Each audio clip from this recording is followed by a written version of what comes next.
महाराष्ट्रातील विधान परिषद निवडणुकीला बंडखोरीचं ग्रहण। महायुतीत 9 जागांवर बंडखोरी। पुणे, रायगड, संभाजीनगर, नाशिकसह यवतमाळ, अमरावती, परभणी, नांदेड, जळगावमध्ये बंडखोरीचं सत्र।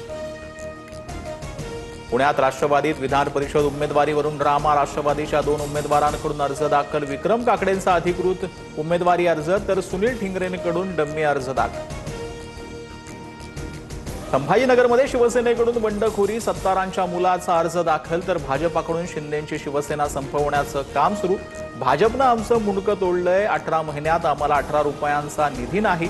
बंडखोरीनंतर शिवसेनेच्या अब्दुल सत्तारांचा संताप।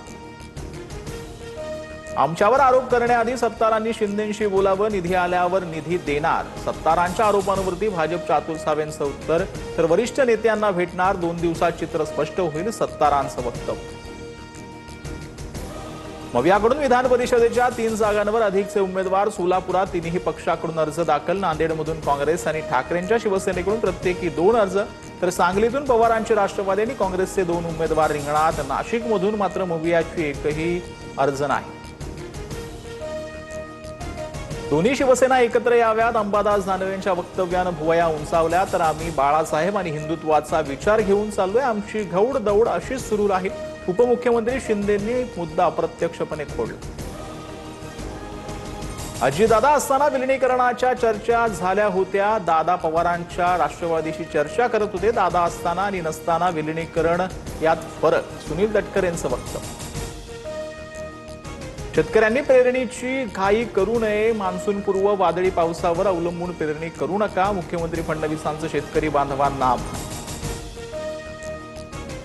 लाडकी बहीण योजनेअंतर्गत सुरुवातीला 2,37,00,000 महिलांना लाभ दिल्याचा राज्य सरकारचा दावा। आता मात्र तब्बल 1,25,00,000 महिला अपात्र ठरल्या आहेत का? पोर्टलची आकडेवारी देत सुप्रिया सुळेंचा सरकारवर निशाणा। आज 80 लाख लाडक्या बहिणी अपात्र। पुढील वर्षात 50 ते 60 लाख महिला अपात्र ठरतील। जयंत पाटलांचा दावा तर 80 लाखांचा आकडा फक्त ई-केवायसीचा नाही, इन्कम टॅक्स ते आरटीओच्या डेटाचा दाखला देत आदिती तटकर यांचं स्पष्टीकरण। मृत मराठा आंदोलनकर्त्यांच्या वारसांना एमआयडीसीत नोकरी। जरांगेंच्या उपोषणानंतर सरकारकडून हालचालींना वेग। पात्र वारसांची पडताळणी करण्याचे जिल्हाधिकाऱ्यांना आदेश।